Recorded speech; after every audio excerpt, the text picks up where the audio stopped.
첫 번째 포인트, 요셉, 바로, 야곱 세 사람의 꿈을 합하면 하나님의 꿈이 나옵니다. 두 번째 포인트, 30세에 요셉은 보디발 가정학교와 감호학교를 졸업합니다. 세 번째 포인트, 총리 요셉의 국가재난대책은 세 가지입니다. 네 번째 포인트, 바로의 선택, 요셉은 권력의 몸통이 되고 자신은 권력의 깃털이 되는 것입니다. 다섯 번째 포인트, 요셉은 14년 동안 국가재난대책 프로젝트를 이끕니다.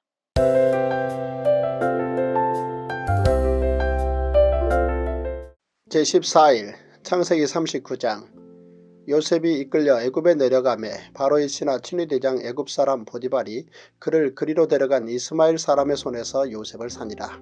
여호와께서 요셉과 함께 하심으로 그가 형통한 자가 되어 그의 주인 애굽사람의 집에 있으니 그의 주인이 여호와께서 그와 함께 하심을 보며 또 여호와께서 그의 범사에 형통하게 하심을 보았더라.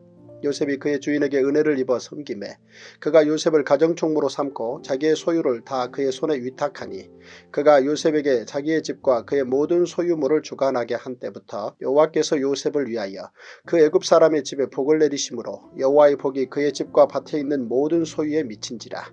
주인이 그의 소유를 다 요셉의 손에 위탁하고 자기가 먹는 음식 외에는 간섭하지 아니하였더라. 요셉은 용모가 빼어나고 아름다웠더라. 그 후에 그의 주인의 아내가 요셉에게 눈짓하다가 동침하기를 청하니 요셉이 거절하며 자기 주인의 아내에게 이르되 내 주인이 집안의 모든 소유를 간섭하지 아니하고 다 내 손에 위탁하였으니 이 집에는 나보다 큰 이가 없으며 주인이 아무것도 내게 금하지 아니하였어도 금한 것은 당신뿐이니 당신은 그의 아내임이라. 그런즉 내가 어찌 이 큰 악을 행하여 하나님께 죄를 지으리이까. 여인이 날마다 요셉에게 청하였으나 요셉이 듣지 아니하여 동침하지 아니할 뿐더러 함께 있지도 아니하니라. 그러할 때 요셉이 그의 일을 하러 그 집에 들어갔더니 그 집 사람들은 하나도 거기 없었더라. 그 여인이 그의 옷을 잡고 이르되 나와 동침하자. 그러나 요셉이 자기의 옷을 그 여인의 손에 버려두고 밖으로 나가매 그 여인이 요셉이 그의 옷을 자기 손에 버려두고 도망하여 나감을 보고 그 여인의 집 사람들을 불러서 그들에게 이르되 보라, 주인이 히브리 사람을 우리에게 데려다가 우리를 희롱하게 하는도다. 그가 나와 동침하고자 내게로 들어오므로 내가 크게 소리 질렀더니 그가 나의 소리 질러 부름을 듣고 그의 옷을 내게 버려두고 도망하여 나갔느니라 하고 그의 옷을 곁에 두고 자기 주인이 집으로 돌아오기를 기다려 이 말로 그에게 말하여 이르되 당신이 우리에게 데려온 히브리 종이 나를 희롱하려고 내게로 들어왔으므로 내가 소리질러 불렀더니 그가 그의 옷을 내게 버려두고 밖으로 도망하여 나갔나이다. 그의 주인이 자기 아내가 자기에게 이르기를 당신의 종이 내게 이같이 행하였다 하는 말을 듣고 심히 노한지라. 이에 요셉의 주인이 그를 잡아 옥에 가두니 그 옥은 왕의 죄소를 가두는 곳이었더라. 요셉이 옥에 갇혔으나 여호와께서 요셉과 함께 하시고 그에게 인자를 더하사 간수장에게 은혜를 받게 하시매 간수장이 옥중 죄소를 다 요셉의 손에 맡김으로 그 재반 사물을 요셉이 처리하고 간수장은 그의 손에 맡긴 것을 무엇이든지 살펴보지 아니하였으니 이는 여호와께서 요셉과 함께 하심이라. 여호와께서 그를 범사에 형통하게 하셨더라. 창세기 40장, 그 후에 애굽왕의 술 맡은 자와 떡 굽는 자가 그들의 주인 애굽왕에게 범죄한지라. 바로가 그 두 관원장 곧 술 맡은 관원장과 떡 굽는 관원장에게 노하여 그들을 친위대장의 집 안에 있는 옥에 가두니 곧 요셉이 갇힌 곳이라. 친위대장이 요셉에게 그들을 수종들게 하매 요셉이 그들을 섬겼더라.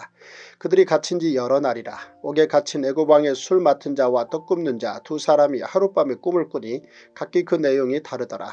아침에 요셉이 들어가 보니 그들에게 근심의 빛이 있는지라. 요셉이 그 주인의 집에 자기와 함께 갇힌 바로의 신하들에게 묻되 어찌하여 오늘 당신들의 얼굴에 근심의 빛이 있나이까. 그들이 그에게 이르되 우리가 꿈을 꾸었으나 이를 해석할 자가 없도다. 요셉이 그들에게 이르되 해석은 하나님께 있지 아니하니이까 청하건대 내게 이루소서. 술 맡은 관원장이 그의 꿈을 요셉에게 말하여 이르되 내가 꿈에 보니 내 앞에 포도나무가 있는데 그 나무에 세 가지가 있고 싹이 나서 꽃이 피고 포도송이가 익었고 내 손에 바로의 잔이 있기로 내가 포도를 따서 그 즙을 바로의 잔에 짜서 그 잔을 바로의 손에 드렸노라. 요셉이 그에게 이르되 그 해석이 이러하니 세 가지는 사흘이라.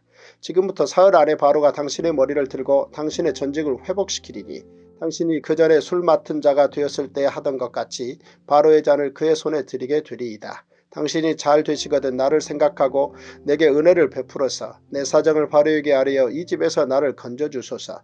나는 히브리 땅에서 끌려온 자여 여기서도 옥에 갇힐 일은 행하지 아니하였나이다. 떡 굽는 관원장이 그 해석이 좋은 것을 보고 요셉에게 이르되 나도 꿈에 보니 흰떡 세 광주리가 내 머리에 있고 맨 윗광주리에 바로를 위하여 만든 각종 구운 음식이 있는데 새들이 내 머리에 광주리에서 그것을 먹더라. 요셉이 대답하여 이르되 그 해석은 이러하니 새 광주리는 사흘이라. 지금부터 사흘 안에 바로가 당신의 머리를 들고 당신을 나무에 달리니 새들이 당신의 고기를 뜯어 먹으리이다 하더니 제3일은 바로의 생일이라. 바로가 그의 모든 신하를 위하여 잔치를 베풀 때에 술 맡은 관원장과 떡 굽는 관원장에게 그의 신하들 중에 머리를 들게 하니라. 바로의 술 맡은 관원장은 전직을 회복하며 그가 잔을 바로의 손에 받들어 드렸고 떡 굽는 관원장은 매달리니 요셉이 그들에게 해석함과 같이 되었으나 술 맡은 관원장이 요셉을 기억하지 못하고 그를 잊었더라. 창세기 41장. 만 2년 후에 바로가 꿈을 꾼즉 자기가 나일 강가에 서 있는데 보니 아름답고 살찐 7 암소가 강가에서 올라와 갈밭에서 뜯어먹고 그 뒤에 또 흉하고 파리한 다른 7 암소가 나일 강가에서 올라와 그 소와 함께 나일 강가에 서 있더니 그 흉하고 파리한 소가 그 아름답고 살찐 7 소를 먹은지라. 바로가 곧 깨었다가 다시 잠이 들어 꿈을 꾸니 한 줄기에 무성하고 충실한 7 이삭이 나오고 그 후에 또 가늘고 동풍에 마른 7 이삭이 나오더니 그 가는 7 이삭이 무성하고 충실한 7 이삭을 삼킨지라. 바로가 깬즉 꿈이라. 아침에 그의 마음이 번민하여 사람을 보내어 애굽의 점술가와 현인들을 모두 불러 그들에게 그의 꿈을 말하였으나 그것을 바로에게 해석하는 자가 없었더라. 술 맡은 관원장이 바로에게 말하여 이르되 내가 오늘 내 죄를 기억하나이다. 바로께서 종들에게 노하사 나와 떡 굽는 관원장을 취니대장의 집에 가두셨을 때에 나와 그가 하룻밤에 꿈을 꾼즉 각기 뜻이 있는 꿈이라. 그곳에 취니대장의 종된 히브리 청년이 우리와 함께 있기로 우리가 그에게 말하며 그가 우리의 꿈을 풀되 그 꿈대로 각 사람에게 해석하더니 그 해석한 대로 되어 나는 복직되고 그는 매달렸나이다. 이에 바로가 사람을 보내어 요셉을 부르매 그들이 급히 그를 옥에서 내놓은지라.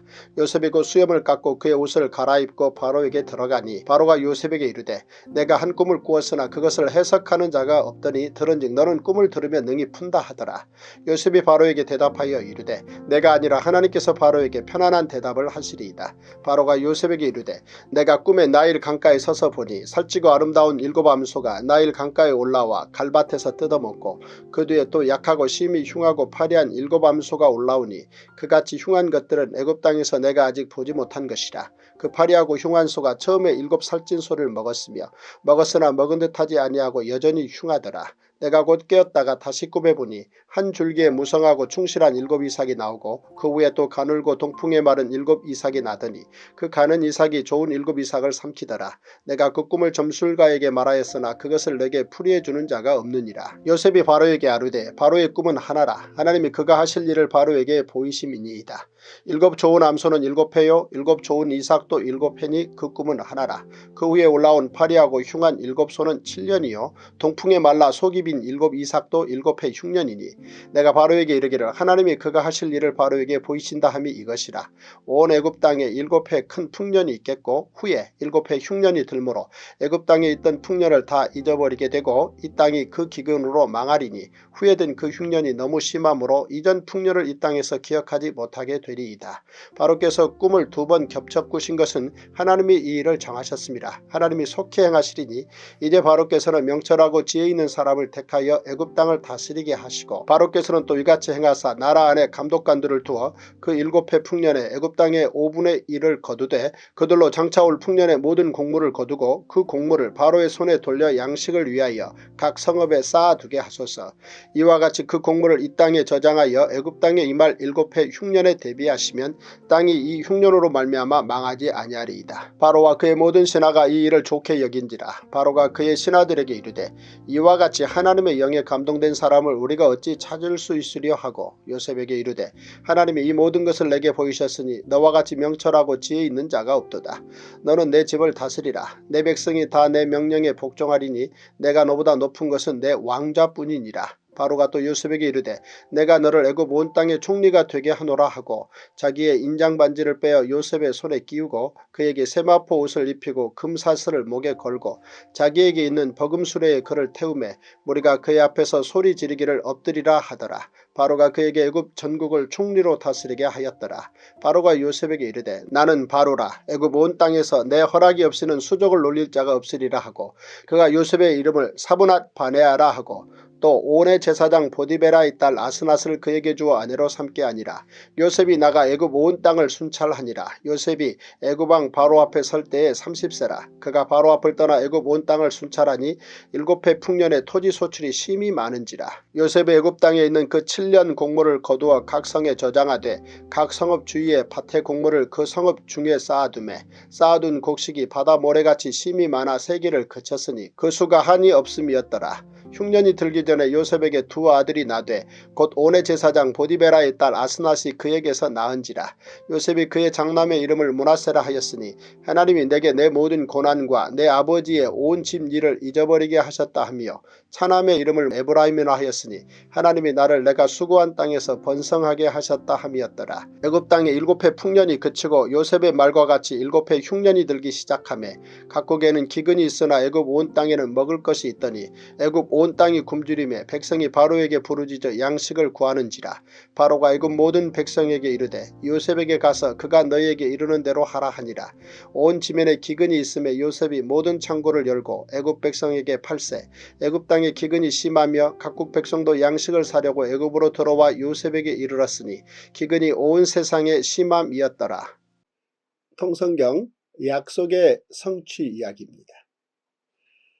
아브라함 때는 숫자가 너무 적어서 문제였고 모세 때는 숫자가 너무 많아서 문제였다. 아브라함과 모세 사이에 500년 만에 이렇게 바뀌었다는 거죠. 아브라함 때는 그냥 하늘의 별들을 바라보면서 이제 꿈을 꿔야 되는 정도가 이제 숫자에 대한 소망이었는데 모세 때는 하나님의 약속이 성취되므로 오히려 애굽의 백성들을 긴장시켰다는 겁니다. 그들이 이렇게 말합니다. 이스라엘 자손이 우리보다 많고 강하도다. 이게 걱정이라는 거죠. 그런데 이들의 이 걱정은 한 걸음 더 나아가서 더 깊어집니다. 어떻게 그들의 걱정이 깊어지는 거니? 그들은 말합니다. 전쟁이 일어날 때에 그러니까 애굽이 이제 전쟁을 이끈다 혹은 전쟁을 만든다라는 이야기가 여기에 포함되어 있습니다. 전쟁이 일어날 때 우리 대적과 합하여 우리와 싸우고 이 땅에서 나갈까 하노라. 그들이 이제 전쟁을 어떤 식으로 만들 터인데 결국 그 상황에서 이 히브리 많은 민족이 자기들과 한편이 되기보다는 결국은 어떤 조건이 만들어지면 그 조건을 통해서 결국은 나갈 거라는 거죠. 자, 이 포인트가 굉장히 중요합니다. 애굽 백성들은 이들을 어떻게 하든 애굽에 존속시키며 노예화로 사용하고 싶었다는 거죠. 그런데 이 애굽 백성들이 알고 있는 건 이들은 반드시 나간다는 거죠. 무슨 얘기입니까? 이 애굽에 온 이들의 목적 그리고 지금 현재 머물고 있는 이들의 여러 실체에 대해서 애굽 백성들이 상당히 많은 지식을 가지고 있었다는 거죠. 즉 이 애굽한 이 히브리 민족은 반드시 출애굽할 거라는 거죠. 요셉의 흔적, 이 애굽에서 출애굽의 계획을 진행하는 하나님의 그 뜻을 믿고 있는 이 많은 이스라엘 자손들의 믿음을 사실은 애굽 백성들이 알고 있었다라는 포인트가 되겠습니다. 자, 이런 상황에서 이제 애굽 백성들은 무슨 계획을 세우는 거니? 이들의 미래 소망보다는 현실적으로 그들을 거기에 눌러 앉혀 노예일을 시키기 위해서 별의별 일들을 다 만드는데 그 가운데 하나가 인구 조절 정책입니다. 인구 조절 정책으로 들어가 보면 이제 이를테면 산의 아이를 나일강에 조용히 적당한 숫자를 던져서 없앤다. 바로 이 이유가 모세가 갈대 상자를 탄 중요한 이유입니다. 하나님의 약속의 성취가 역사 현실 속에서 어떤 파장을 몰고 오며 모세가 갈대 상자를 탐으로 오히려 애굽의 바로의 그 왕가의 핵심으로 들어가고 여기에서부터 본격적으로 이제 출애굽의 역사 현실을 만드는지 그 중요한 기반 이야기를 우리가 잠깐 살폈습니다.